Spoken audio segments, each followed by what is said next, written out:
الحمد لله نحمده ونستعينه ونستغفره ونعوذ بالله من شرور أنفسنا وسيئات أعمالنا من يهده الله فلا مضل له ومن يضلل فلا هادي له وأشهد أن لا إله إلا الله وحده لا شريك له وأشهد أن محمدا عبده ورسوله أما بعد أحييكم بتحية الإسلامية وهي السلام عليكم ورحمة الله وبركاته. muna jaddada godiya ga Allah madaukakin sarki da ya kaddara haduwar mu a wannan masallacin mai albarka domin ci gaba da karatun wannan littafi mai albarka na Bulughul Maram. Muna fatan abinda zamu faɗa na daidai Allah ya ba mu lada, ya ba mu ikon aiki da shi, kuskure kuma Allah ya gafarta muna. Taken karatun mu na yau shine fa kullu lafzin mu'addun fi sahaifina ليوم حشر ففيه الشر يندخر وزلة المرء في لفظ وفي خبر فصنهما كم دهان اللفظ والخبر. معنى وكل لفظ معد في صحائفنا ليوم حشر ففيه الشر يندخر. kowanne lafazi duk abin da za mu furta sai ya kasance yana a cikin littattafanmu. ba yalfizu min qawlin illa ladaihi raqibun atid. babu wani abu da zai huto na magana face sai ya kasance akwai mala'ika mai kiyayewa wanda yake yana haddace maganar da ka furta zai rubuta ta. to shine malam yake tuna muna da wannan ayar a cikin wannan waken nasa mai daɗi, yace ka kula duk abin da ka faɗi to za a rubuta sa, sannan kuma za a tono wannan abun yau mutublar sara'in ranar tonon asiri. sai ce taɓewar mutum tana cikin abubuwa guda biyu ne, labarin da yake badawa da abin da yake faɗi. wannan su ne asalin halaka. mafi yawancin abin da yake halakar da mu shine abin da muke faɗi da labarin da muke badawa, ma'ana shine baki. shi yasa wani ɗaya daga cikin sahabbai da ya tambayi manzon Allah sallallahu alaihi wasallam ya nuna masa ayyukan alkhairi, manzo Allah ya zano masa. da ƙarshe sai manzo Allah ya ce masa awala adulluka ala malaki dhalika kulli, shin kana so in nuna maka abin da zai mallaka maka dukkanin wa'annan aikin alkhairi? yace eh. sai manzo Allah ya ce kuffa alayka hada, ka kame wannan, ka kame harshenka. yasa manzo Allah ya ba mu mahuta, yace man samata naja, duk wanda ya shiru to ya tsirata. larabawa suke cewa lisanuka hisanuka in suntahu sanaka wa in khuntahu khanaka. shi halshenka kamar dokinka ne, in ka kiyaye sa to zai kiyaye, in ka ha'ince sa kuma zai ha'ince ka. ma'ana in ka sake sa zai lalace ko ya lalatar da kai, amma kuma in ka kiyaye sa to zaka ci amfanin sa. muna fatan Allah madaukakin sarki ya ba mu ikon kame harsunan mu, ya sa abin da zai hutuwa daga bakinmu ya kasance alkhairi ne. yan uwa masu girma, idan ba ku manta ba har yanzu muna a cikin kitabu al-aymani wan nuzur, littafi mai bayani akan rantsuwa da kuma alwashi. za mu tashi hadisi na 1379. ina tsammani haka ne ko? wa an ibn Umar, haka ne? malai ce wa an ibn Umar radiyallahu anhuma qala, an karbo daga ibn Umar Allah ya dada su shi da ma'aifinsa ya ce, kanat yaminun nabiy sallallahu alaihi wa sallam, rantsuwar manzon Allah ta kasance la a'a wa muqallibil qulub, na rantse da mai juyar da zukata. ba na mafi yawan rantsuwar manzon Allah haka ne, la wa muqallibil qulub. wa muqallibil qulub shine asalin rantsuwar, na rantse da mai juyar da zukata. wannan sai nuna cewa ashe rantsuwa ba wai sai in ka ce wallahi bane kawai rantsuwa. dukkanin sunan Allah idan ka zano sa ka hada sa da wawun ko uqsimu yana ɗaukar ma'anar rantsuwa. kaman ka ce wallahi, kaman ka ce warrahmanu, an gane da kyau ko? dukkanin su sunayen Allah ne. mafi yawan rantsuwan manzon Allah bayan wa muqallibul qulub akwai wallazi nafsu muhammadin biyadi, na rantse da wanda rayuwar Muhammad take a hannunsa, shine wa? shine Allah. daga cikin rantsuwar manzo Allah yana wa rabbul ka'ba, na rantse da ubangijin ka'aba. Wannan shine kenan. Mala yace wa an Abdullah bin Amr radiyallahu anhu ma qala, daga Abdullah dan Amr Allah ya dada shi da ma'aikinsa yace jaa arabiyyun ila an-nabi sallallahu alaihi wa sallam, wani bakauye ya zo wajen ma'aikin Allah fa qala sai yace ya rasulullah, ya ma'aikin Allah, mal kaba'ir, menene manya-manyan laihuhuka? Fa zakara al-hadith, sai ya ambaci sauran hadisin, ma'ana hadisi ne mai tsawo, zai kawo muhallu shahid ne. Sai ce wa fihi, ya zo a cikin hadisin, qultu nace wa mal yaminul ghamus, menene rantsuwa ta al-ghamus? Menene rantsuwa mai durmuyarwa? Shine al-ghamus, daga gamasa ne, da aka ce gamasa shay'a ai ya durmuyar da shi. An gane da kyau ko? Qala sai ce alladhi yaqtati'u mal imri'in muslimin, shine rantsuwar da mutum zai yi dan ya katse wata dukiyar musulmi, wa huwa fiha kadhibun, alhali kuma ƙarya yake lokacin da ya rantsuwar. Akhrajahu al-Bukhari, Imam al-Bukhari ya hutar da wannan hadisi. Wannan hadisin yana bayani ne na wata nau'in ƙarya da ake cewa al-yaminul ghamus. Ƙarya, rantsuwa, nau'i na rantsuwa da ake cewa al-yaminul ghamus, shine rantsuwa mai durmuyarwa. Malamai suka ce summiyat ghamusan li'annaha taghmisu sahibuha fil ma'siyah. Ana ce mata ghamus ne dan saboda tana durmiyar da ma'abokinta a cikin sabon Allah. Ma'ana ita dai ce rantsuwar ƙarya a kai tsaye. Wanzu Allah ya sanya ta daga cikin manya-manyan laihuka. Mafi yawan wanda suke fadawa a cikin irin wannan rantsuwar su ne 'yan kasuwa. An gane da kyau ko? Wannan shine kenan. Yasa ya zo a hadisai da dama, wanzu Allah sallallahu alaihi wasallam yana tsoratar da 'yan kasuwa game da yawan rantsuwa. A wani hadisi yake cewa thalathatun la yanzuru Allahu ilaihim yawm al-qiyamah wa la yukallimuhum, thalathatun la yukallimuhum Allahu yawm al-qiyamah wa la yanzuru ilaihim wa lahum adhabun alim. Mutane guda uku Allah baya kallon su ranar al-qiyama, ba zai musu magana ba, kuma suna da azaba mai radadi. Daga cikin su sai ce al-munfiqu sil'atahu bil halif al-kadhib, wanda yake sai da kayansa da rantsuwa ta ƙarya. Allah ya tseratar da mu daga irin wannan rantsuwar. Malai cewa Aisha radiyallahu anha qalat fi qawlihi ta'ala, daga Aisha Allah ya dada ita game da fadin Allah madaukaki, la yu'akhidhukumullahu bil-laghwi fi aymanikum, Allah baya kama ku da laihi na rantsuwar da kuka yi a cikin wasa.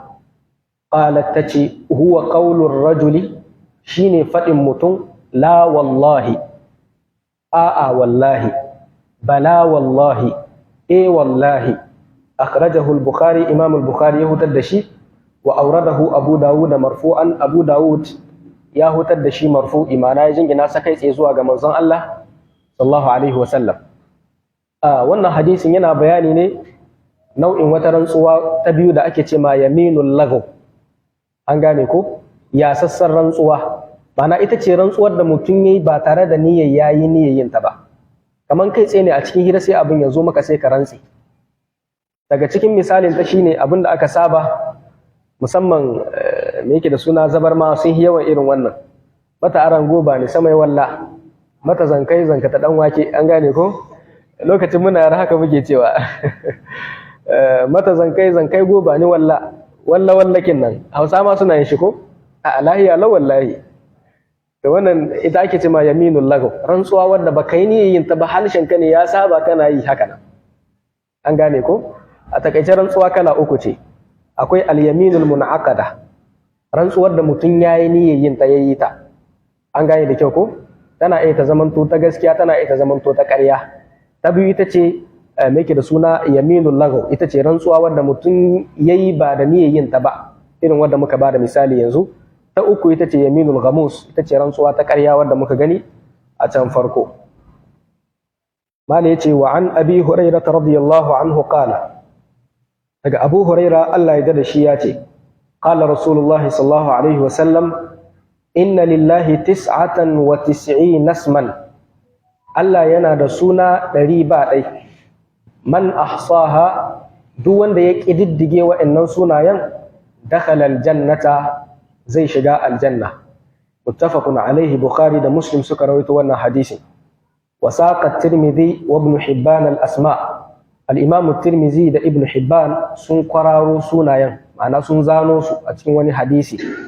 Wa tahqiqu anna sardaha, sai dai magana mafi inganci zano wa'annan sunayen a cikin hadisi guda idrajun, wata magana ce da aka shigar min ba'dir ruwati, daga wasu daga cikin marawaita hadisai. Ina wasu marawaita hadisai ne suka zano wannan maganar, sai wasu suka riya cewa hadisi ne. Idan duk hadisin da kaga an kwararo sunayen Allah gaba ɗaya guda 100 ba ɗaikin nan, to hadisi ne da'ifi. Babu hadisin da ya zo ya bayyana sunayen gaba ɗai a wuri guda, sai dai ka ji wancan hadisin ya gayi wani suna, wancan hadisin ya gayi wani suna, wani sunan ma ba daga cikin hadisi ba za ka ji sa, ba cikin alkur'ani ne za ka ji sa. A takaice malam ya kawo wannan hadisin ne don ya nuna cewa daga kowanne da wannan sunan daga cikin sunayen Allah kai rantsuwar ka tayi, ba sai wallahi kawai ba. An gane da kyau ko? Wannan shine kenan. Mala yace wa an Usama ibn Zaid, sanan da yace nan man ahsaha, me ma'anan man ahsaha? Wanda ya kididdige su. Malamai suka ce abinda ake nufi da man ahsaha shine ma'ana wanda ya haddace su, ya san ma'anar su kuma yayi aiki da su, zai shiga aljanna. Kenan ba haddace su ba kawai. Ko ka haddace su baka san ma'anar su ba, aikin banza ne. Ko ka san ma'anar su baka yi aiki da su ba, aikin banza ne. Domin ba su ba kadai, duk ilimi in baka yi aiki da shi ba, aikin banza ne. Wannan shine kenan. Mali ce wa an Usama ibn Zaid, an karbo daga Usama dan Zaid radiyallahu anhuma, Allah ya da su ya ce, qala rasulullahi sallallahu alaihi wa sallam, man suni'a ilaihi ma'rufun, duk wanda aka yi masa wani abun alkhairi, fa qala li fa'ilihi, sai ya ce ma wanda ya masa aikin jazakallahu khairan, Allah ya saka maka da alkhairi, faqad ablagha fi sana'i, to haƙiƙa ya kai makura a wajen yabo.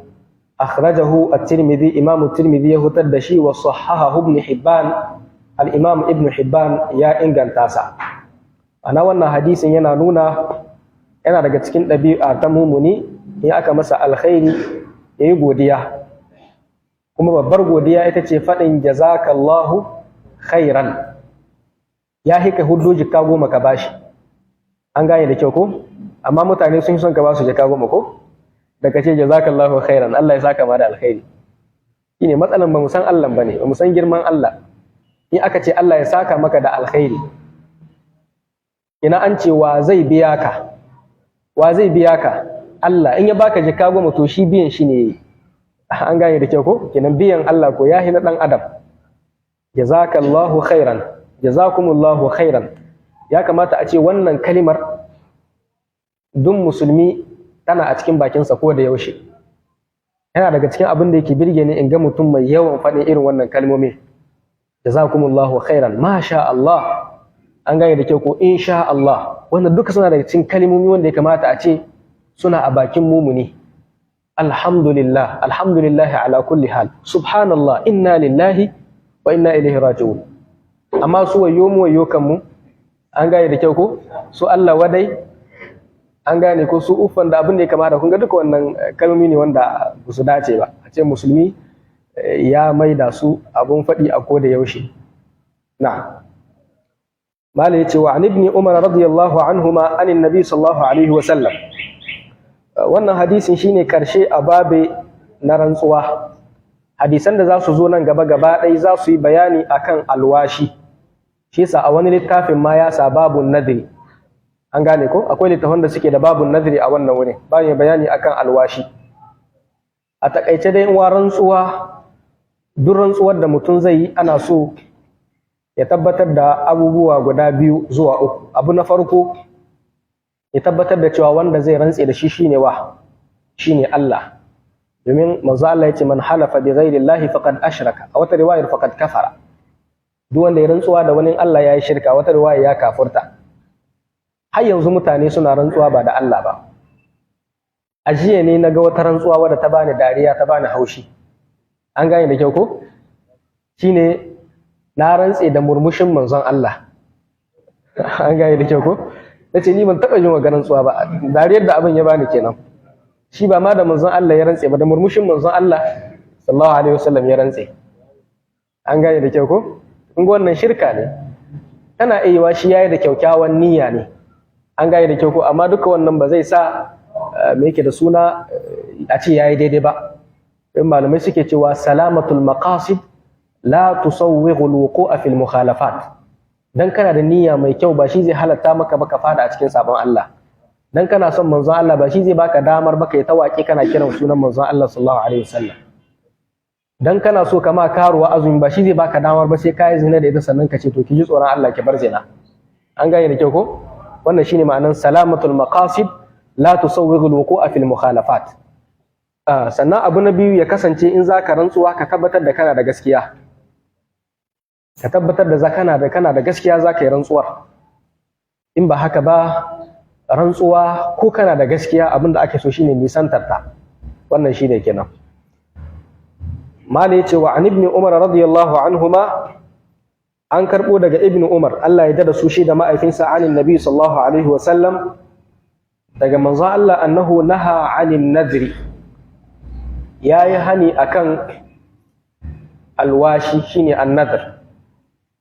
Wa qala yace innahu la ya'ti bi khairin, shi alwashi baya zuwa da alkhairi, wa inna ma yustakhraju bihi min al-bakhil, kuma ana hutar da shi ne daga mai ruwa. Muttafaqun alaihi, Bukhari da Muslim suka rawaito wannan hadisin. Ma'anan inna ma yustakhraju bihi min al-bakhil shine ma'ana mafi yawanci masu ruwa su suke alwashi. Ni manzo Allah yake da masu ruwa shine mafi yawancin masu alwashi suna yin shi ne dan Allah ya biya musu wata bukata. Saudiya ina bada misali da masu bak, domin mafi yawanci suke irin wannan. In Allah ya bani bak sai na yi azumin wata guda. An gane da kyau ko? In Allah ya bani bak sai na yi sadaka da jikka kaza. To rowar ita ce kenan kai ba za ka iya ma Allah ba sai ya maka. Wannan shine ma'anar rowar. Kenan kai ba za ka iya ma Allah ba sai ya yi maka. Kenan kaman kana ma Allah gori ne. Dalilin wannan hadisin malamai suka ce an-nadharu makruhun wal wafa'u bihi wajibun. Shi alwashi makruhi ne, ba a so mutum ya alwashi, an yi so ka yi aiki. An gane da kyau ko? Sannan sai ka yi tawassuli da aiki. Kishiyar alwashi shine tawassuli. Me ma'anar tawassuli? Shine misali, mu ba da misalin da muka fara da shi. Kana son ka samu bak, sai ka rika yin azumi, duk in ka zo shan ruwa sai ka ce ya Allah dan wannan azumin da nayi ka yi mi, ka bani nasara a cikin bak, ka sa in samu bak, ka bani nasara a cikin kasuwanci na. To shi ake so. Ba ka ce ba ya Allah in ka sa na sai da wannan kayan nawa, an gane da kyau ko? In na samu wance ta yadda ta aure ni ya Allah zan maka kaza. Tashi kai kiyamul laili ka ce ya Allah ka sa wance ta so ni. An gane da kyau ko? Ko ya Allah ka sa kasuwanci na in ci riba a ciki. Shi ake so. Idan yana da kyau mu nisanci an-nadhr alwashi, mu daure anniya game at-tawassul, tawassuli. Wannan shine kenan. Inda karatu na minhajul muslim da muke yi kwana biyu kun ga ba a sako shi ba sakamakon dama da ban samu ba ta yin karatun, amma insha Allah kwanan ga za ku rika samun shi. Darasin da ma za mu tura a wannan satin mardi insha Allah akan tawassuli ne, za ku ji magana mai faɗi akan abin da ya shahi tawassuli. Mala yace wa an Uqba ibn Amir radiyallahu anhu qala, daga Uqba dan Amir Allah ya dada shi ya ce qala Rasulullah sallallahu alaihi wa sallam kaffaratu nadri kaffaratu yamini. Kaffarar alwashi kaffara ce ta rantsuwa. Wa zada Tirmizi fihi, Tirmizi ya ƙara a cikin sa idan lam yusamma, idan ba a gai alwashin ba, wa sahahahu kuma ya inganta sa. Abinda wannan hadisin yake nufi shine yanda ake kaffarar rantsuwa haka ake yin kaffara ta alwashi. A satin da ya gabata kuma mun yi bayanin yanda ake kaffara ta rantsuwa. Sannan wannan hadisin yana nuna wani nau'in alwashi da ake ce ma an-nadhrul mubham, ma'ana shine alwashi na abin da baka ayyana ba. Misali mutum zai ce nayi alƙawali zan yi sadaka, an gane ko? Alwashi ne, kama Allah alwashi, to sadakan ka ce ga abin da zaka bada, to wannan shine kenan. Ina a wannan lokacin sai ka yi sadakan, ko da ku kai sadaka da ƙargo ne. in kuma baka yi sadakan ba to akwai akan ka kai ne ka hudda kafara, domin shi matsalar alwashi in kai sa ba a karewa lahiya. Ɗai cikin biyu ne, in kai alwashi ko dai ka cika alwashin ko kuma kai ne ko kuma kai kafara. An gane da kyau ko? Wannan shine kenan. Na yi alwashin in na samu abu kaza zan yi sadaka da moto na. An gane ko? In na samu bak zan yi sadaka da moto na. Yanzu aka samu bak aka kare kuma kaga moton nan in ka rabu da shi akwai matsala. Wurin zuwa karatu zai wuya da kaza da kaza. To a wannan lokacin sai ka ashe moton ka amma sai ka yi ne. Sai ka hudda kafara. An gane da kyau ko? Wannan shine kenan. Mala yace wali Abi Dawud, an karbo daga Abu Dawud min hadith Ibn Abbas, daga hadisin Ibn Abbas marfu'an. Ya dauka kasha zuwa ga manzon Allah yace man nadhara nadhran, duk wanda yayi wani alwashi lam yusammihi, wanda bai gayi alwashin ba, ya ce dai in Allah ya mini kaza zan yi azumi, bai ce ko da nawa bane, ko zan yi sadaka bai ce ko da nawa bane, fa kaffaratuhu kaffaratu yamini, to kaffara sai ita ce kaffara rantsuwa in bai yi alwashin ba, bai cika alwashin ba. Wa man nadhara nadhran fihi ma'siyah, dukkanin kuma wanda ya wani alwashi wanda a cikin sa akwai saban Allah, na rantse na yi alwashin sai na yi zina. An gane da kyau ko? Na yi alwashin sai na yi swata, fa kaffaratuhu kaffaratu yaminin, to kaffarar sa kaffarar rantsuwa ce. Wa man nadhara nadhran la yutiquhu, duk wanda ya alwashin abin da baya iyawa. An gane da kyau ko? Kace na yi alwashin me yake da suna sai na je Makka ƙasa. An gane ko? Ko tuzuru ya ce na yi alwashin me yake da suna sai na aurar da ƙane na, alhali shi mai auren ba. An gane ko? Duka wannan shine, kuma bai da kuɗin aurar da ƙanan nasa, shine ma la yutiquhu. Wanda ya alwashin abin da baya iyawa, fa kaffaratuhu kaffaratu yaminin, to kaffarar sai ta ce kaffara ta rantsuwa. Wa isnaduhu sahihun, sanadinsa ingantacce ne, illa annal huffaza, sai dai marawaita hadisai wanda suke hafizai rajjahu waqfahu, suna ganin magana ce mawqufiya, ma'ana magana ce ta Ibn Abbas ba ta manzon Allah ba sallallahu alaihi wasallam. Wannan hadisin malamai sun ce da'ifi ne, domin da hadisin ya inganta da akwai matsala. Kun san matsalar da ke a ciki? Aka ce duk wanda ya alwashin sabo to akwai kafara a kansa. An gane ko? Ya ce kai ni gobe sai na yi zina. Alwashi ne ko? Ko ba alwashi ba ne? Alwashi ne. Gobe sai na yi zina. To, yanzu sai ya tuna ka, na dai fasa ba zan yi zina ba. Amma kuma sai ya tuna in bai yi zina ba sai ya yi kafara. Ya ciyar da miskini 10 ko tufasar da miskini 10, in bai samu wannan bayani ya azumin kwana 3 jere da juna. Sai ce kai kuma in ban yi ba sai ya azumi guda 10, kenan bari in ta iya zina ta dai kai in yi azumi daga baya sai in tuba. Maza kun gane da kyau ba? Mutum ya yi alwashin sabo, aka ce kuma in bai yi alwashin bai cika wannan abin ba sai ya hudda kafara. Da Allah mai karriyar zuciya ya zai yi? Sabon zai yi dan ya kauce ma kafarar ta azumi. An gane da kyau ko? To shi yasa hadisin bai inganta ba. Magana mafi inganci shine wanda yi alwashi na sabon Allah, abinda ba zai yi aikin ba kuma babu komai a kansa, sai dai istighfari akan wannan alwashin da ya, wannan niyyar da yi. An gane da kyau ko? Duk guda ne, da alwashi da alkawali duk guda ne. An gane ko? Alkawali ana danganta sa ne ga 'yan adam. An gane da kyau ko? Amma in danganta shi zuwa ga Allah ne sai a ce mi? Sai a ce alwashi. Yanzu ka ce na yi alkawalin zan sai ma ƙane na moto. Danganta shi zuwa ga ƙanan ka menene? Alkawali ne. Danganta shi zuwa ga Allah menene? Alwashi ne. An gane da kyau ko? Wannan shine bambancin su. Jayyid. Malai ce walil Bukhari, ga riwaya ta Imam al-Bukhari min hadisi Aisha, daga hadisin Aisha, wa man nadara an ya'si Allah fala ya'sihi. Kun ga riwaya ta inganta. Duk wanda ya alwashin zai yi ma Allah wani sabo, to kada ya masa sabon. Wali Muslimin, a riwaya ta Imam Muslim min hadisi Imran, a hadisin Imran, la wafa'a li nadrin fi ma'siyah. Babu cika alwashin da aka yi na sabo. Ana duk alwashin da kai na sabo an gane da kyau ko to babu akan ka cika wannan alwashin. Jayyid, wannan shine kenan bayani akan nadhrul ma'siyah, alwashi na sabon Allah ba a cika sa kun babu kafara akan ka, wannan shine kenan. Amma akwai lokacin da zaka yi alwashi baka yi ba kuma ka samu zunubi, ban san ko an gane da kyau ba. Kai gobe sai na sha giya, zo aka ji ya nemi kuɗi bai samu ba na shan giyan, sai ce kai na ma hasa, Allah na tuba.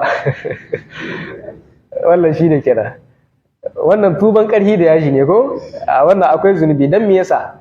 Dan ba tuban Allah da Annabi bane, ji Hausa, to ba a ce tuban Allah da Annabi, sai dai a ce tuban wa? Tuban Allah. An gane ko? A cikin al'amurra na ibada ba a sanya manzo Allah sallallahu alaihi wasallam, sai dai a cikin al'amurra na shari'a, ma'ana na koyarwa ko na hukunce ko na koyo, ina koyi da hanyar Allah da sunnar wa ma'aiki, amma baka cewa ina yi dan Allah da Annabi, wannan kuskure ne. Dan wa kawai ake yi? Dan Allah kawai ake yi. Yawa kun ga shi ma nan kuskure ne. Sadaka ibada ce, wa ake ma ibada? Allah ake ma, ba manzon Allah ake ba. Duk abin da Allah kawai ake ma ba a wa ba shi, ba a ma manzon Allah sallallahu alaihi wasallam shi. Wannan shine kenan. Ana yabon Allah, manzon Allah ma ana yabon sa ko ba a yabon sa?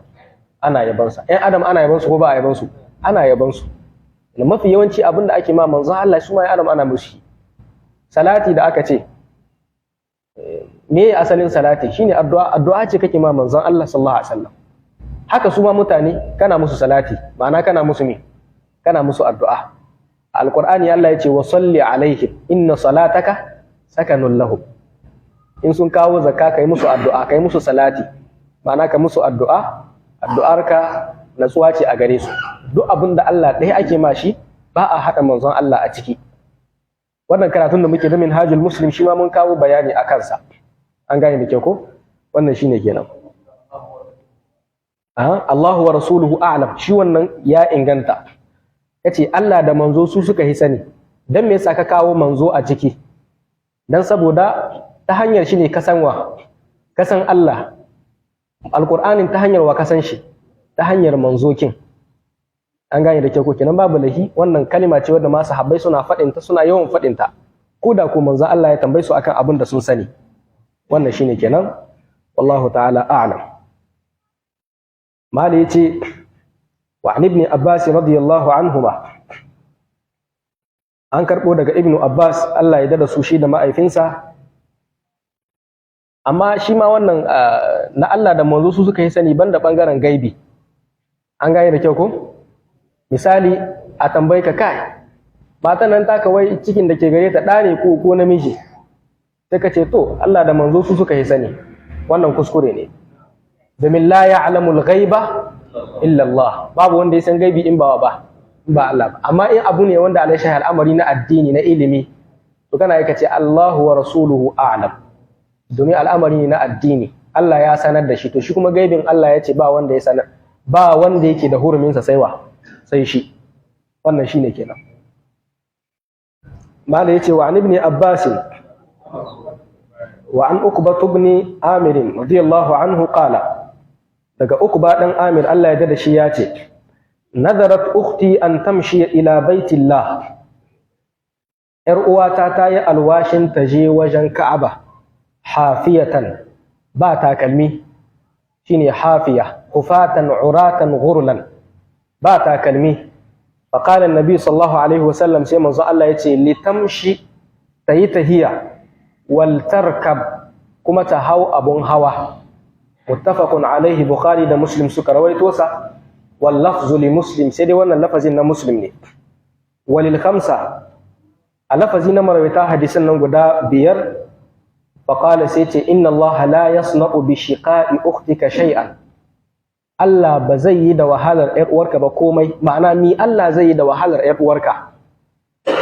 Murha, ka umurce ta, faltakhtamir, an gane da kyau ko? Ta liƙe kanta, daga alkhimar ne. Faltakhtamir, ta liƙe kanta, waltarkab, ta hau abun hawa, waltasum thalathata ayyamin, kuma ta yi azumi na kwana guda 3. wannan hadisin yana bayani ne akan mutum ya dora ma kansa abunda Allah bai dora masa ba, shine ka yi alwashin abunda Allah ma baya da bukatarsa. Wannan hadisin wata mata ce ta yi alwashin, na yi alkawalin daga Madina zan je Makka har wajen Ka'aba, a ƙasa kuma babu takalmi. An gane ko? A ƙasa kuma babu takalmi. Tahiyar da akan abun hawa ma kwanaki ake yi, to ita ƙasa ce za ta tai, kun babu takalmi. Da aka gaya wa manzon Allah, sai manzon Allah ya ce, mi Allah zai yi da wahalarta, me wahalarta anan? Babu takalmin da za ta tai kuma a ƙasa. Mi Allah zai yi da wannan? Allah da ya ce aje ina? Aje wajen Ka'aba, to ya ce dole sai an je ƙasa. Ya ce dole sai kun sha wahala a wajen tahiyar. Wannan sai ke nuna faɗin Allah maɗaukakin sarki, yuridullahu bikumul yusra wala yuridu bikumul usra. Duk ibadar da kaga Allah ya ce ayi ba dan wahalar bace, Allah ya ce ku yi ibadar, akwai ta amfani da za ku yi. Wannan ayar Allah ya kawo ta ne a fanni na azumi. Dai nuna cewa shi azumin ma da aka ce ku yi, wahalar da kuke sha ba wai ita ce Allah yake so ba. Shi yasa malamai suke cewa laysa lil mukallifi an yaqsida al mashaqqata fi taklif.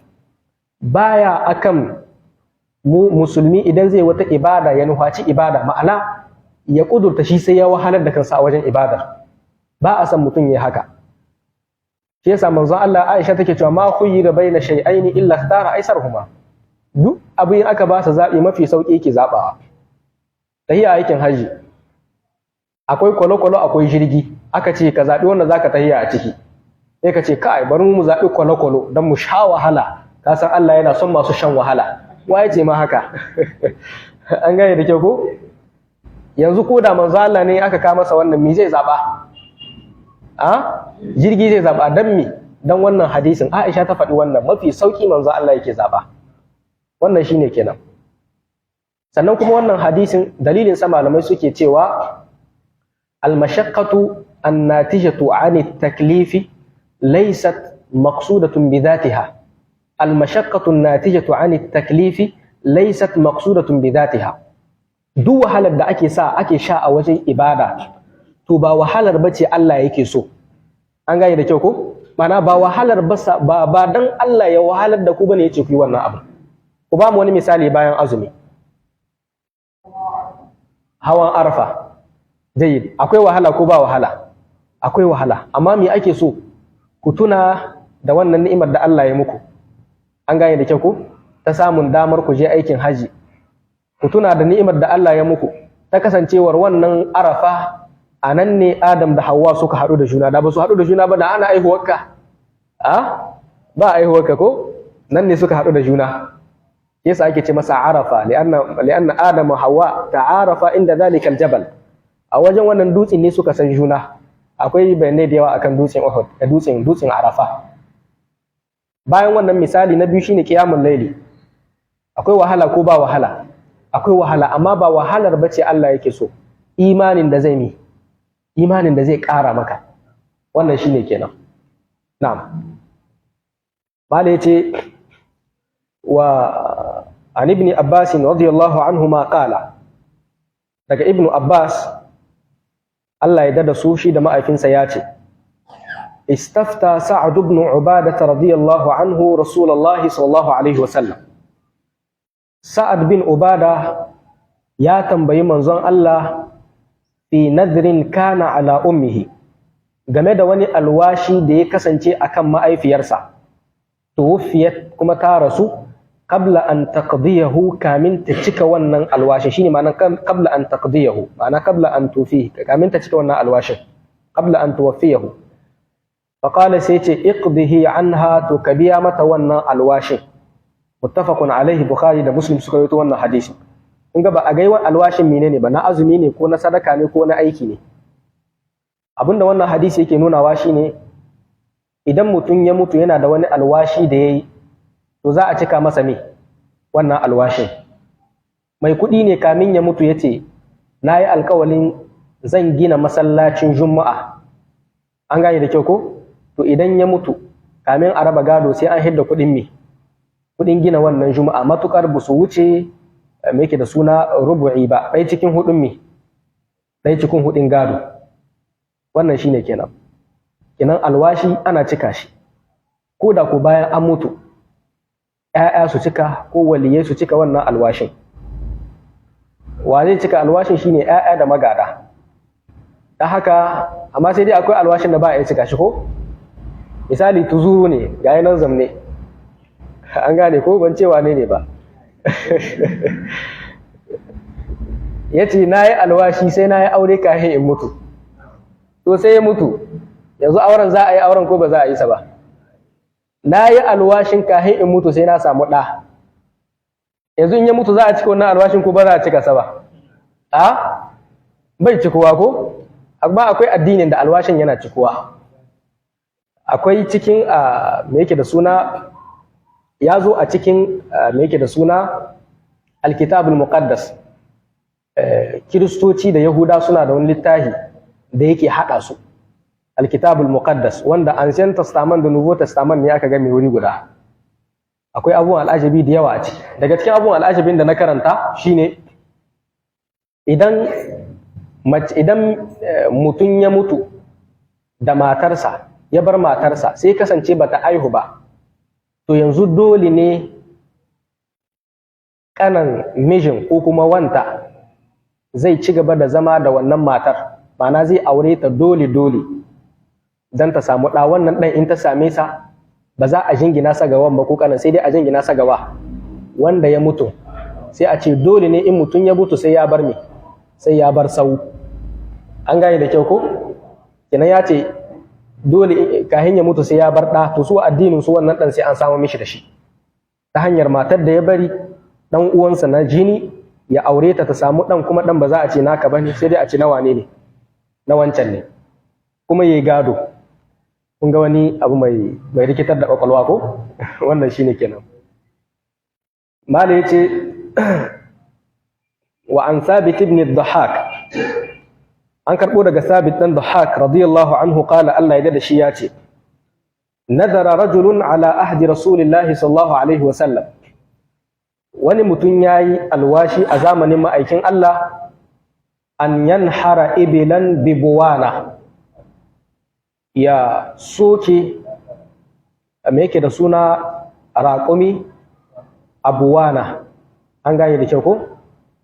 Fa'ata rasulullahi sallallahu alaihi wasallam, sai ya zo wajen manzon Allah fasa'alahu, sai ya tambaysa. Faƙala sai ya ce, buwana sunan wani wuri ne da lokacin a jahiliya suke ibada a ciki. Faƙala sai manzon Allah ya ce, hal kana fiha wathanun yu'bad, har akwai raƙumi, har akwai wani gumki da ake bauta a wannan wurin? Qala la, yace a'a. Qala yace fa hal kana fiha idun min a'yadihim, to har akwai wata sallah daga cikin salloli da ake yi a wannan wurin ta mushrikai, har yanzu suna wata sallah a wannan wurin? Fa qala la, yace a'a. Fa qala sai yace awfi bi nadrika, to kaje ka cika alwashinka, fa innahu la wafa'a li nadrin fi ma'siyatillah, domin babu cika alwashin da yake na sabon Allah ne, wala fi qati'ati rahimin, ko kuma alwashi na yanke zumunta, wala fi ma la yamliku ibnu adama, ko kuma a cikin abun da dan adam bai mallaka ba.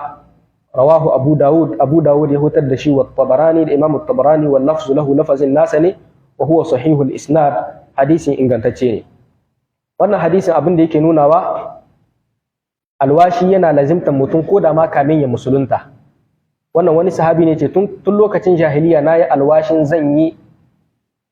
zan yanka taguwa a wuri kaza da ake ce ma buwana, sadaka ga Allah maɗaukakin sarki.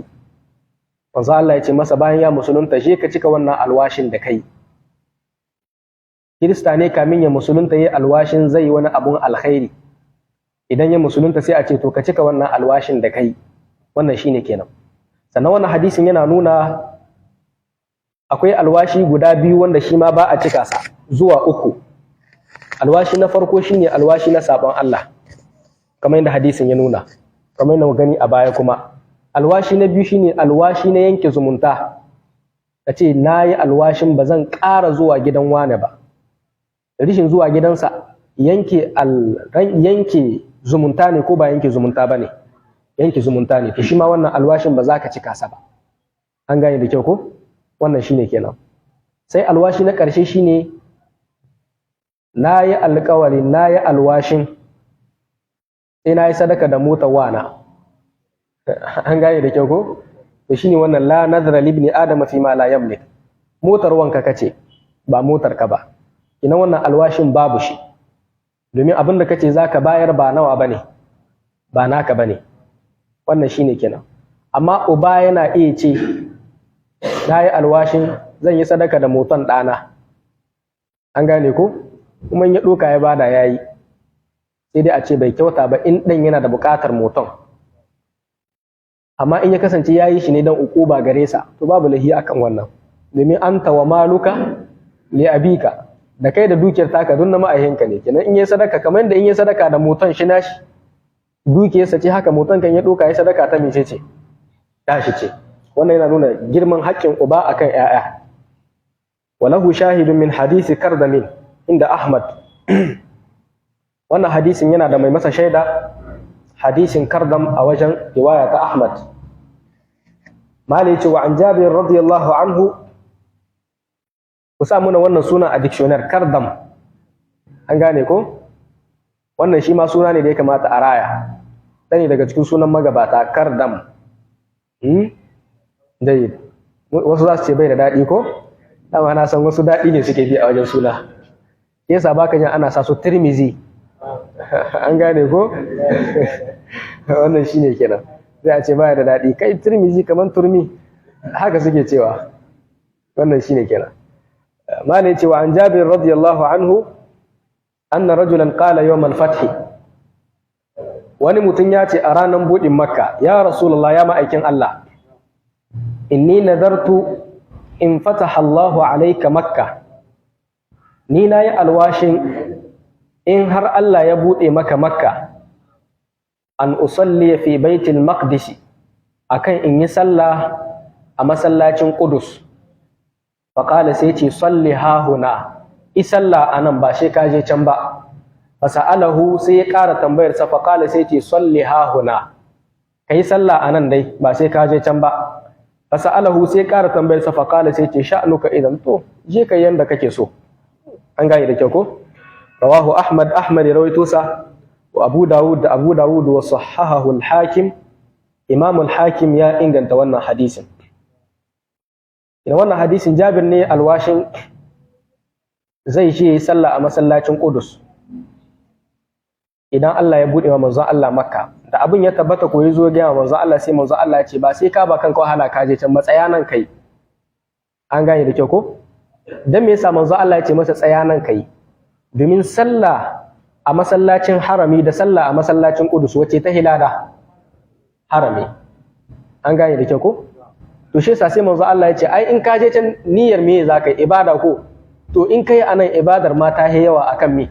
Akan sai ka tai can. Da manzo Allah dai ya ga shi yana so ya take, sai manzo Allah ya ce to ba laihi je kai. Mala yace wa an Abi Sa'id al-Khudri radiyallahu anhu an annabi sallallahu alaihi wasallam qala la tushaddu ar-rihalu, ba a daura damara ta balaguro dan ziyarar wani wuri illa ila thalathati masajid, sai dai zuwa masallatayya guda uku. Masjidil harami, masallacin harami na Ka'aba, wa masjidil aqsa, da masallacin Qudus, wa masjidi, da masallaci na ma'ana masjidun nabawi na Madina. Muttafaqun alaihi, Bukhari da Muslim suka rawaito sa. Wal lafzu lil Bukhari, kuma lafazi na Imam al-Bukhari ne. Abinda wannan hadisi yake nunawa, baya halatta mutum ya daura damara dan ziyartar wani wuri. An gane da kyau ko? Kawai ba wai dan ziyartar wasu ba, wani wuri ne kawai yake so, imma wani dutsi ko wani masallaci.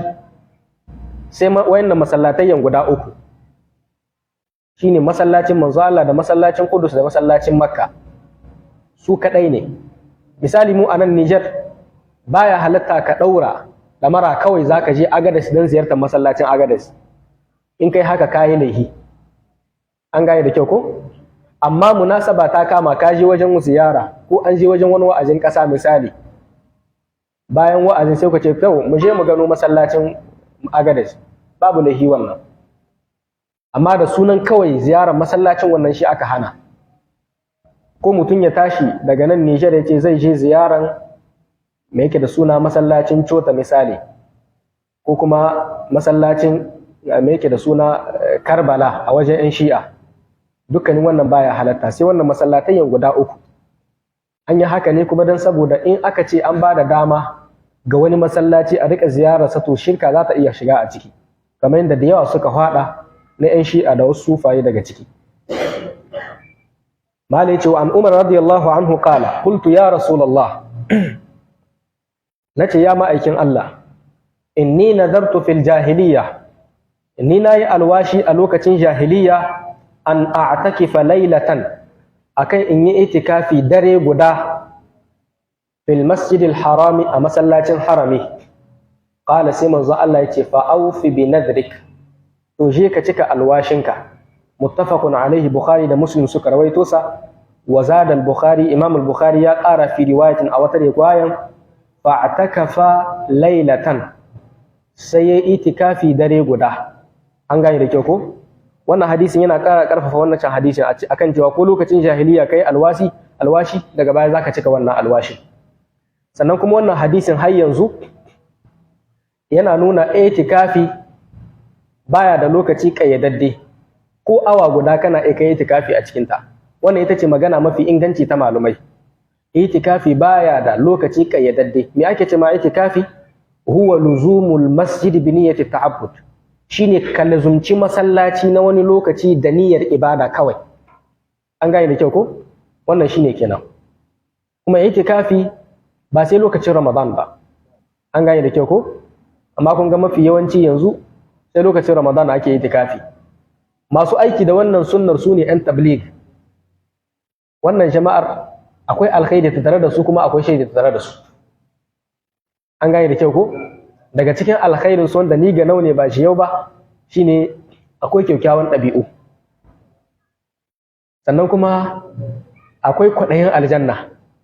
Akwai wanda baya kwaɗayin aljanna, to 'yan tabligh sun yi kowa kwaɗayin aljanna. Abin da yasa haka su ko da yaushe bayanin aljanna ce ake yi. An gane da kyau ko? Wannan shine kenan. Kenan dai a takaice itikafi ko ba a lokacin Ramadan ba ana yin itikafi. Wanda ya dacewa a ce suna yawan itikafi su ne masu aure. Ku ce min dan me yasa? Dan an bata maka da rai, an kulla maka wani kuttu wanda har kana so ma ka rubuta saki uku. Sai ka kuma masallaci ka ce to yanzu zan yi itikafin ƙarfi da yaji na kwana uku. Manzo Allah na haka, sahabbai ma na haka. An gane da ke ko Ali radiyallahu anhu yayi haka. Manzo Allah ma da kansa shi ma yayi haka. Wannan shine kenan. Ina a rika itikafi. Kuma zaka ga in ka zo kai itikafin sai ka ga abin ya zo da sauki, ka koma gida sai ka isko kuma komai ya daidaita. Amma in ka tsaya a cikin gidan sai ai ta me yake da suna, ai ta kulli da kulli ko ai ta sa'in sa. Ai ta dambe ko? Zai wannan shine kenan. A takeice dai alwashi kamar yadda muka faɗi a farko, an-nadhru makruhun wal wafa'u bihi wajibun. Alwashi makruhi ne, ba a son yin sa, amma kuma in kai dole sai ka cika sa. Yasa Allah ya yabo a cikin Alƙur'ani yake cewa yufuna bin nadri wa yakhafuna yawman kana sharruhu mustatira. Abinda ake so shine tawassuli, kai ibadar sannan ka ce Allah biya ma bukata, amma ba ka ce bayan Allah ya mini kaza zan yi kaza, a'a kai sannan ka roki Allah ya maka. Wannan shine kenan. Wallahu ta'ala a'lam. Sai mu zo kitabul qada, littafi mai bayani akan al-qada'u. Al-qada'u daga qada yaqdi qada'an, shine al-hukmu. Yana da ma'anoni da yawa lokatan. Akwai al-qada'u, akwai al-intiha. An gane da kyau ko? Al-qada'u akwai al-wafa, qada bainahu, ya biya bashin sa. An gane da kyau ko? Qudiya al-amru, an liƙi al'amari, an ƙare al'amari. Amma anan ana nuhin al-hukmu, shine hukunci. Shine ma'anan al-qada'u. Kina littafi mai bayani akan ladubban hukunci, ladubban alƙalanci. malamai suka ce shi alƙalanci fardun ainin ne, fardun kifaya ne, ana dole ne a cikin gari sai an samu mai alƙalanci. An gane da kyau ko? Idan aka rasa, to garin gaba ɗayan garin ana shiga a cikin sabon Allah. Domin alƙalanci idan babu sa, to za a yi zalunci. Domin shi aikin alƙalanci shine me? Kwato ma mai haƙƙi haƙƙinsa. Idan aka rasa wannan a cikin alƙalanci, to an faɗa a cikin bala'in da za mu gani a cikin hadisan da za su zo a nan.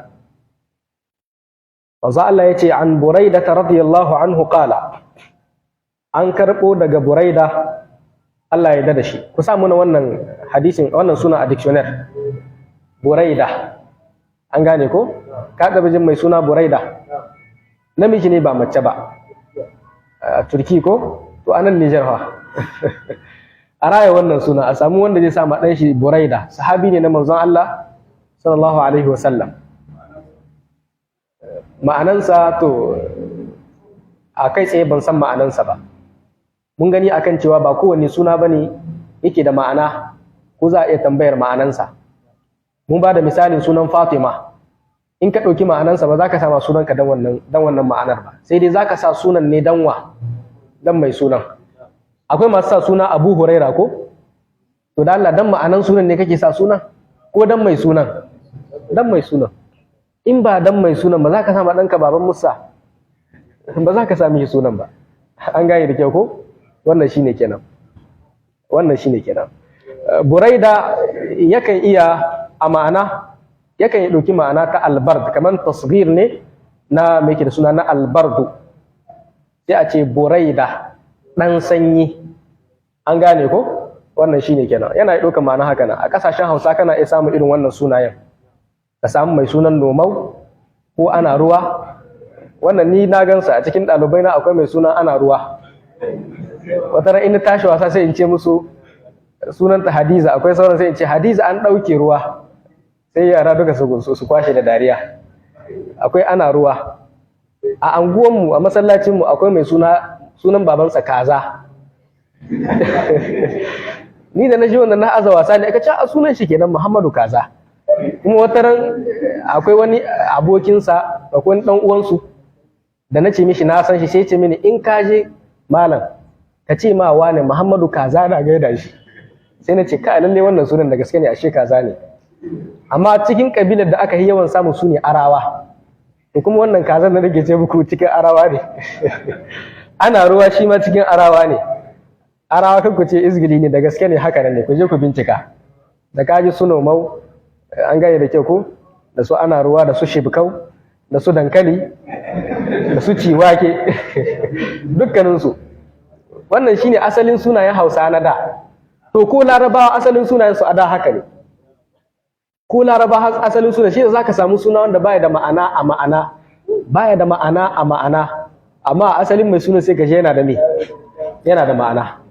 Wannan shine kenan. Mala yace al-qudatu thalathatun. Masu hukunci alƙallai kala uku ne. Ithnani fin nari, biyun duka a wuta suke, wa wahidun fil janna, guda ɗaya ne a aljanna.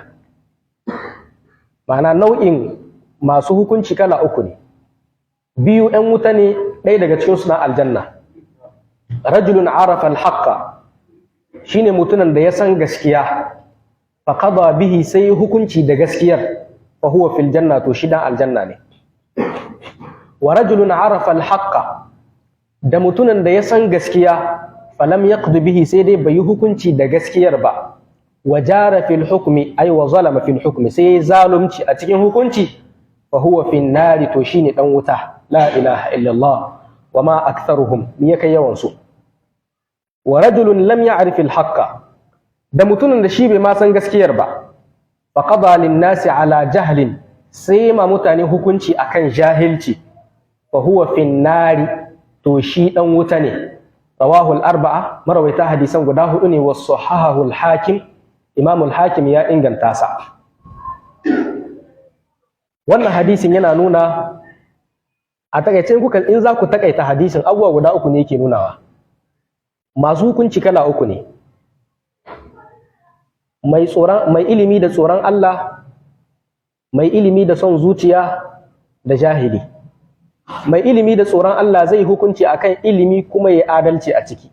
Shi kuma wannan yana da ilimi ya san gaskiyar amma sai dai baya hukunci da ita ko bai hukunci da ita ba a wani hukunci da yayi mi son zuciya. An gane da kyau ko? Wannan shine kenan. Na uku shi kuma shine wanda yayi hukunci akan jahilci, ma'ana shi bai cancanci shari'ar ba, bai cancanci hukuncin bai shiga a cikin a cikin hukuncin. Kenan shi wannan ba a yi masa uzuri da jahilci ba. Dan saboda ana ma mutum uzuri da jahilci ne a wajen haƙƙin Allah, amma a haƙƙin mutane ba a ma mutum uzuri. An gane da kyau ko? Bayan da za a yi mutum ya yi swata a ce ai jahili ne shi yasa ya swata. An gane da kyau ko? Akwai abin da ake ce ma al-ma'lumu min ad-din bid-darura. Kaman abun da dole ne in kana musulmi ka san shi. Ba a ma mutum uzuri dan ya ce bai san abu kaza. Misali mutum ya kiyan azumi, sai a tambaye sa dan me sai a ce masa kai baka azumi, sai ce to azumi dole ne. Sai aka ce baka san dole bane, sai ce kai ai ban san dole bane. To wannan ba a masa uzuri. In kashi ne a bulale sa. Domin dole ne musulmi ya san me, ya san azumi dole ne. To haka swata, dole ne musulmi ya san swata me haramun ce, domin ita swata ba ma musulunci ba, hatta wanda ba musulmi sun yi ittifaki akan swata menene laihi ne. An gane da kyau ko? Wannan shine kenan. amma ne ce wa an abi hurairah radiyallahu anhu qala rasulullahi sallallahu alaihi wa sallam, manzo Allah yace man waliyal qada'a, duk wanda ya jibinci hukunci shari'a alƙalanci, faqad dhubiha bi ghairi sikinin, to haƙiƙa an yanke sa ba tare da wuƙa ba. Rawahu al-khamsa, marawaita hadisai suka rawaito sa, wa sahahahu ibnu Khuzaima ya inganta sa, wa ibn Hibban da ibn Hibban. Wannan kaman karin magana ne, an yanke sa ba tare da wuƙa ba, mana an yi masa shigo ba zurhi ko? Wannan shine kenan. Kaman an jefa sa a cikin hatsari ne, alhali an nuna masa da menene alkhairi ne. Malai ce wa anhu radiyallahu anhu qala rasulullahi sallallahu alaihi wa sallam, innakum satahrisuna ala al-imara, lallai ku za ku yi kwaɗayin shugabanci daga cikin shugabanci ko alƙalanci, wa satakunu nadamatan yawmal qiyama, kuma zai kasance muku nadama a ranar alƙiyama. Fa ni'mal murdi'a, madalla da mai shayarwa, wa bi'satil fatima, tir da Allah wadai da mai yaye. Wannan shi ma karin magana ne. Murdi'a, manzo Allah ya shabbaha shi ne da shugaban da yake adalci, kenan yana shayar da al'ummar sami nono mai amfani. Fatima ita ce wadda ta yayi, ma'ana wadda ba ta shayar da mutane nono, ma'ana shi kuma an kamanta sa da shugaban da baya kyautata mami wanda yake shugabanta. Idan muka maida shi a fannin alƙalanci, shine wanda yake hukunci da adalci, shine ni'ma murdi'a. Wanda baya hukunci da adalci shine bi'satil fatima. Malai ce wannan hadisan da duka guda biyan uwa suna nuna hatsarin alƙalanci ne. Yasa ya zo a tarihi na magabata, mafi yawancinsu da ket da wala hauli ake ɗora su alƙalanci. Shi yasa malumai suka ce akwai lokacin da alƙalanci yake zamantowa fardu ainin ga mutum, dole ne yayi. Idan ya kasance a garin an tabbatar da babu wanda ya iya in ba shi ba, to ya zama dole wannan alƙalancin. Akwai lokacin da yake zamantowa makruhi, in ka san akwai wanda yake iyawa, to kada ma ka aza takara. Akwai lokacin da yake zamantowa mubahun, ma'ana ya halatta a gare ka in ya kasance tsara kuke a wajen ilimin alƙalanci, to babu lahi kowanne ya aza. An gane da kyau ko? Wannan shine kenan. Malai ce wa an Amru bin al-As radiyallahu anhu, an karɓo daga Amru bin al-As Allah ya dada shi, annahu sami'a Rasulullahi sallallahu alaihi wa sallam yaqulu, ya ji manzon Allah yana cewa, idan hakama al-hakimu, idan mai hukunci yayi hukunci, fajtahada, sai yayi ijtihadi, thumma asaba, sannan sai ya samu, falahu ajrani, to yana da lada biyu. Wa idha hakama, idan kuma yayi hukunci, fajtahada, yayi kokari, ma'ana yayi ijtihadi, thumma akhta, sannan yayi kuskure, falahu ajrun, to yana da lada guda. Muttafaqun alaihi, Bukhari da Muslim suka rawaito wannan hadisi. Alƙalanci kala biyu ne, shari'a kala biyu ce. Shari'ar da gaskiya ga ta ƙarara, da shari'ar da abun cikin duhu yake, ba a san takamammai wa yake da gaskiya ba, to anan ne ijtihadi zai zuwa. An gane da kyau ko? Kowanne ya kawo dalili, kuma kowanne dalilin suna da ƙarhi. To a lokacin alƙali in yi shari'a ijtihadi ne zai yi. To in yi ijtihadin ya zamanto abun ya zama daidai, to sai a bashi lada biyu. In kuma yayi kuskure sai a basa lada guda nawa? Lada guda, domin yayi da kyaukyawar me? Da kyaukyawar niyya. Haka shi ma mai fatawa ya bada fatawa, inda har ya cancanci bada fatawar, yayi kuskure, da me yake da suna, zai samu lada guda ta dalilin niyyarsa da yayi, domin ba yayi bane da gangan, ba yayi bane me yake da suna dan saboda jahilci ko abin da ya kama da haka. Malai cewa an Abi Bakrata, mu liƙe da wannan hadisan guda biyu. An karɓo daga Abi Bakra radiyallahu anhu, Allah ya dada shi, qala yace, sami'tu Rasulullahi sallallahu alaihi wa sallam yaqulu, naji manzon Allah yana cewa, la yahkumu ahadun bayna ithnaini, kada wani yayi hukunci tsakanin mutane guda biyu, wa huwa ghadbanu, alhali yana a cikin hushi. Muttafaqun alaihi, Bukhari da Muslim suka rawaito wannan hadisin. Wannan hadisin yana bayani daga cikin ladabin alƙalanci, shine kada kai sake kai alƙalanci kana cikin hushi. An gane ko? Don wannan hushin zai iya sa kai rishin adalci. Wannan yake nuna munin hushi. Shi yasa me yake da suna, a ɗaya daga cikin magabata, al-Imam Ibn al-Qayyim yake cewa al-ghadabu mithlu as-sab'i idza atlaqahu sahibahu bada'a bi aklihi. Yace shi hushi, saurin hushi kamar zaki ne. Mu bada misali da zaki, domin idan a ce as-sab'u sune dabbobin da suke kai hari ga mutane.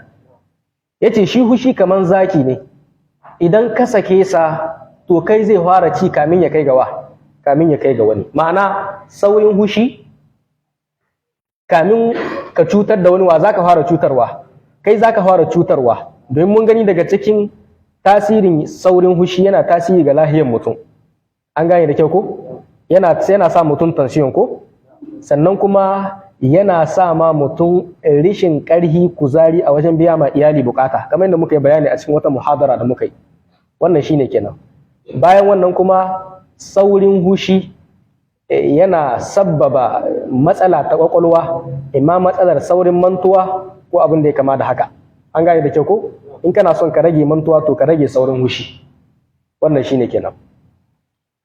Mala yace, wa an Ali radiyallahu anhu qala qala Rasulullahi sallallahu alaihi wasallam, idza taqada ilayka rajulani, idan mutum biyu suka kawo ƙara a wajenka, suna so ka musu hukunci, fala taqdi lil awwal, to kada kai ma na farko shari'a hatta tasma'a kalam al akhar. An gane da kyau ko? Har sai ka ji maganar ta biyu. Ma'ana kada ka yanke hukunci har sai ka ji magana ta ɗayan. Fa sawfa tadri kayfa taqdi, a wannan lokacin zaka sanya ya kamata kai hukunci. Qala Ali yace, fama ziltu qadiyan ba'du, daga wannan lokacin ban gushe ba mai hukunci. Ma'ana daga wannan lokacin sai na kasance haka nake hukunci da naji wannan hadisin na manzon Allah sallallahu alaihi wa sallam. Rawahu Ahmad wa Abu Dawud wa Tirmidhi wa hasanahu wa qawwahu Ibn al-Madini wa sahahahu Ibn Hibban. Al-Imam Ibn Hibban ya inganta sa, wa lahu shahidun an ummi inda al-Hakim.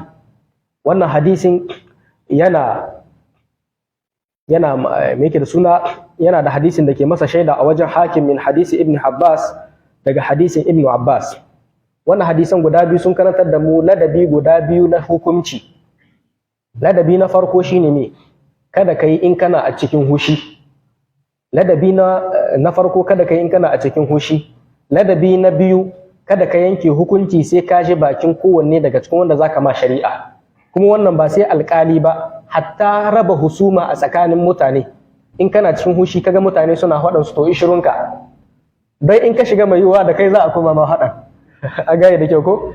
Kamar wanda ya zo rabon haɗa mutum biyu, yana ta raba sai wancan ya fara faɗa mishi bakan magana kawai sai ya dikide yanzu da shi aka ma koma faɗa, yanzu gudan da ake faɗa da shi sai ya koma rabon wancan mutum guda ga biyu.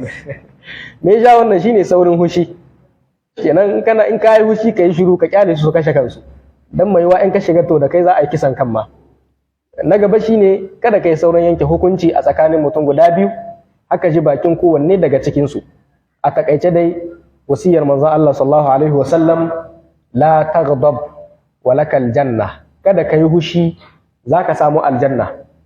A wata riwayar wanda manzon Allah ya ma wannan wasiyar sai ya ce fa nazartu lamma qala rasulullahi sallallahu alaihi wasallam ma qala fa wajadtu al-ghadaba yajma'u ash-sharr kullah.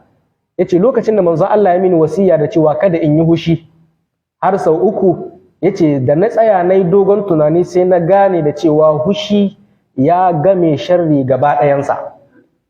Mu kasance masu yawan yayyafa ma zuciyoyinmu ruwa. Hushi ɗabi'a ce ta ɗan adam, idan aka masa abin da ya bai masa daɗi ba dole sai ya yi ne, sai ya yi hushi. Amma abin da musulunci ya umurce ka shine ka haɗiye hushin, kada ka bayyana hushin, kada ka yi abin da hushin ya umurce ka. Amma shi ɗabi'a dole ne in an maka abin da baka ji daɗi ba sai ka yi ne, sai ka yi hushin. To ma'anar la taghdab shine ai la taf'al ma ya'muruka bihi ghadabuk, kada ka yi abin da hushin naka yake umurtar ka. Shine ma'anan wal kazimin al ghaiza wal afina 'anil nas, masu haɗiye hushi, masu yahi ma mutane. Kun ga Allah bai ce ba ai walladina la yaghdabuna, bai ce wanda ba sa hushi ba, masu haɗiye hushi, masu yahi ma mutane. Allah ka sanya mu daga cikin masu haɗiye hushi da kuma afuwa ga sauran ƴan uwansu. Inda muka samu daidai Allah ya ba mu ladan, kuskure Allah ya gafarta muna. Subhanakallahumma wa bihamdika ashhadu an la ilaha illa anta astaghfiruka wa atubu ilaik. Wassalamu alaikum wa rahmatullah.